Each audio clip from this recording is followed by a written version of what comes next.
M'dzina la Atate ndi la Mwana ndi la Mzimu Woyera. Amen. Tikulandireni abale ndi alongo mwa Ambuye pano patiyankhuleni Ambuye. Lero lachitatu limene ndi pa 11 March 2026 pamene Ambuye Yesu lero mwapaderadera akufuna kuti timvetsetse za malamulo ake, kuti kodi cholinga cha Ambuye Yesu potiphunzitsa, cholinga cha Mulungu potipatsa malamulo ake ndi chotani. Ndipo mawu athu oyamba akutsindikanso za cholinga cha Mulungu pa lamulo, nanga kuti ife akhristu tingathe kunena kuti timatsatira malamulo pochita ziti. Mawu athu oyamba akuchokera mu buku la Deuteronomy mutu 4 kuyambira ndime ya 1 kupitiriza ndime ya 5 mpaka na ndime ya 9. Amene akutiwerengera mawu oyamba ndi Council Francis Mame kuchokera ku Maria Mthandizi wa Akhristu Parish mu Archdiocese ya Lilongwe.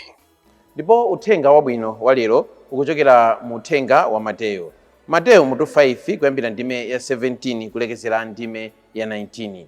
Amene akutiwerengera mawu a mthenga woyera komanso kutigawira mawu ndi Reverend Father John Enoch Kaliwamba kuchokera ku St. John Paul II Chitedze Parish mu Archdiocese ya Lilongwe. Tiyeni abale ndi alongo mwa Ambuye tikhalire limodzi. Mawu a m'buku la Deuteronomo. Pa nthawiyo Mose adati, tsopano inu Aisraeli, muzimvera malamulo ndi malangizo onse amene ndikukuphunzitsani kuti mukhale ndi moyo, ndipo mudzalowa ndi kukhazikika m'dziko limene chauta Mulungu wa makolo anu akukupatsani. Ndakuphunzitsani malamulo ndi malangizo onse monga momwe chauta Mulungu wanga adandilamulira. M'dziko limene mudzalowa ndi kukakhalamolo muzikamvera malamulo amenewa, mukawasunge ndi kuwatsata. Ndipo chimenechi chidzaonetsa anthu a mitundu ina kuti ndinu anthu anzeru ndi omvetsa zinthu bwino. Akadzamva malamulo onsewa, iwo adzati, mtundu umenewu ndi waukulu, wanzeru ndi omvetsa zinthu bwino. Palibe mtundu wina uliwonse, kaya ndi waukulu chotani, umene uli ndi Mulungu wokhala pafupi nawo monga mmene Mulungu wathu amakhalira ndi ife. Nthawi zonse tikamuyitana amatiyankha. Palibe mtundu wina uliwonse, kaya ndi waukulu chotani, umene uli ndi malamulo ndi malangizo achilungamo onga awa amene ndakupatsani lerowa. Mukhale tcheru ndipo musadzayiwale zonse zimene mudaziona. Zimenezo zisachoke m'mitima mwanu pa moyo wanu wonse. Muzizifotokoza kwa ana anu ndi kwa zidzukulu zanu zomwe. Mawu a Ambuye. Tithokoze Mulungu. Ambuye akhale nanu, akhalenso ndi mzimu wanu.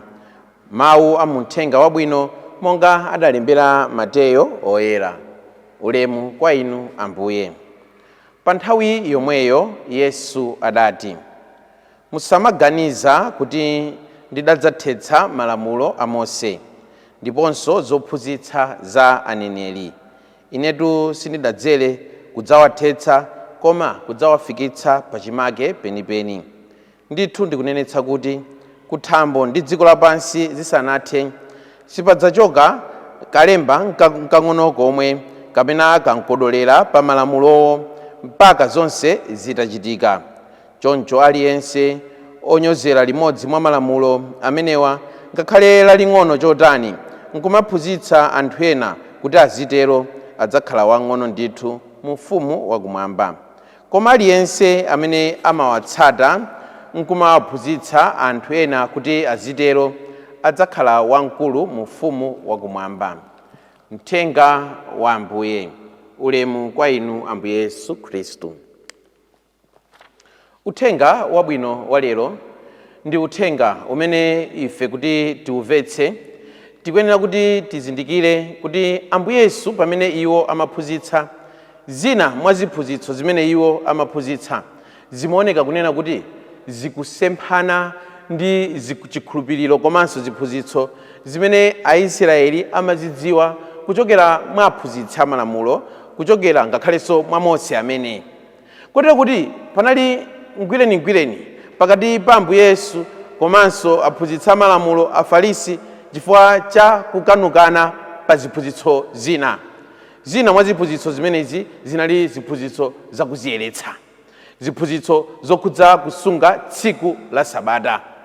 Ndiye Ambuye Yesu mu uthenga wabwino lero akunena kuti sinde kuti ine ndinabwera kuti ndidzathetse malamulo ayi, koma ndidabwera kuti malamulowo ndiwafikitse pachimake penipeni.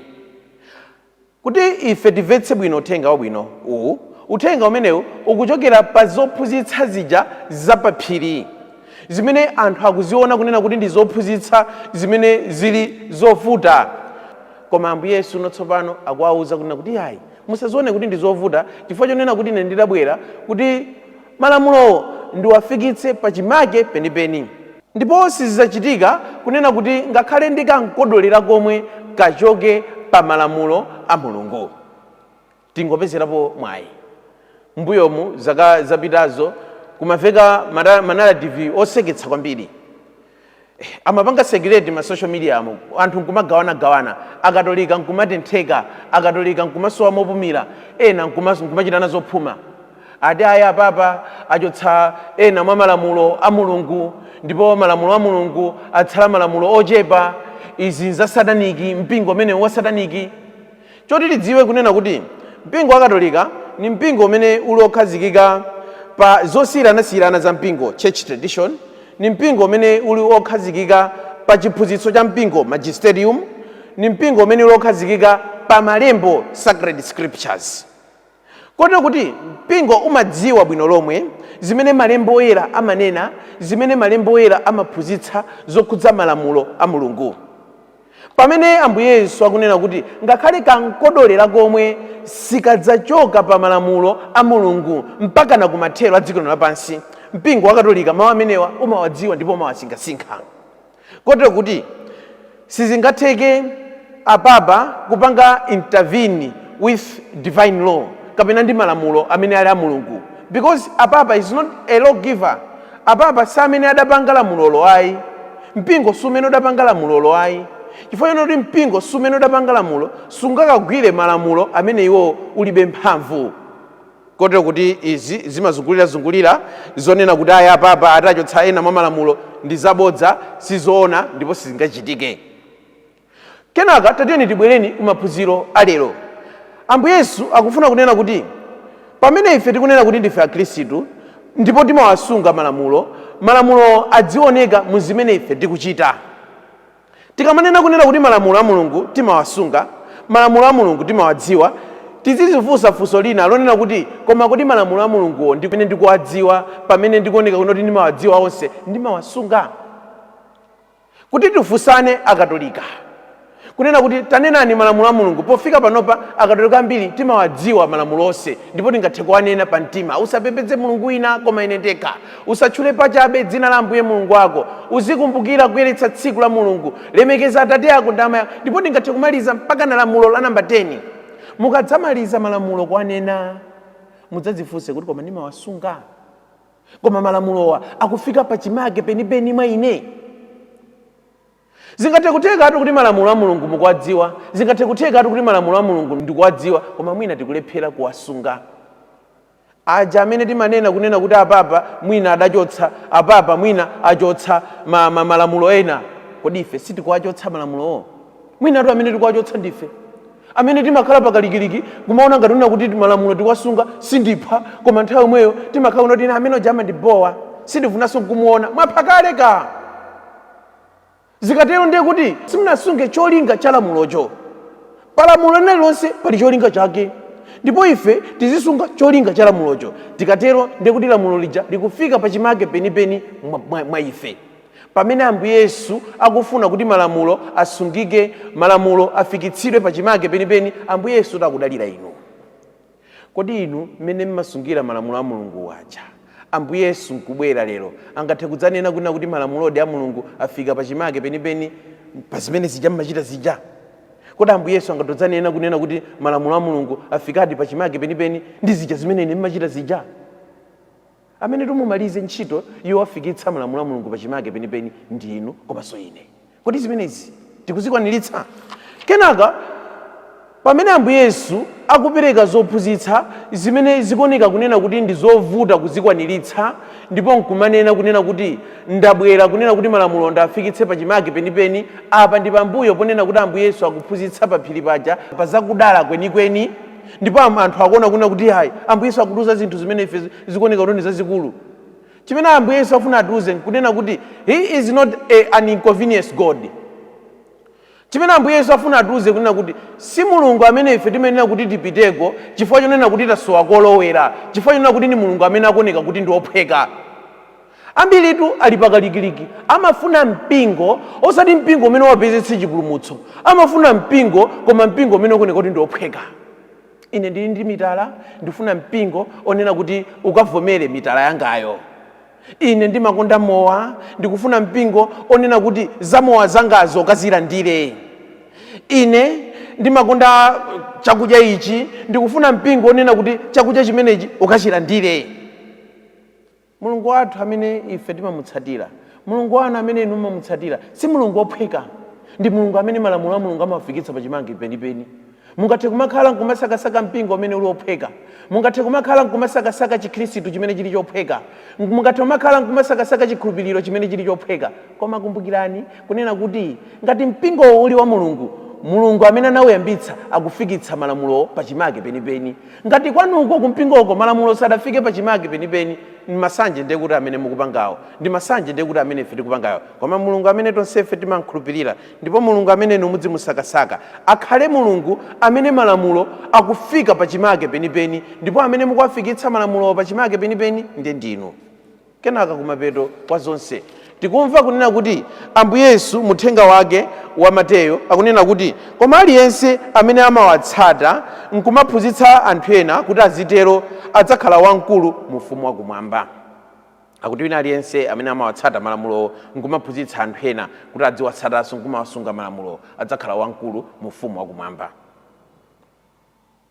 Lero ngati dziko lino lapansi likusogera ndi chifukwa chonena kuti anthu ena ake akulimba mtima ndi kumachimwa, chifukwa chonena kuti akuona iwo amene ali okhulupirira amanena kuti iwo ajaso ndipesa amapemphera amachita zimenezi. Nanga ine ndine ndani? Aphunzitseni anthu kusunga malamulo. Ngati anthu akufuna kunena kuti aphunzire za chikondi chenicheni, aphunzire mwa inu chifukwa chonena kuti mumasunga malamulo, chifukwa ndinu okhulupirira. Pakuti bungwe lina la zibambo kuparishi ina idapita kumowa kuti akuluakulu tachoka kutchalichi tiyeni tikadzipepeseko.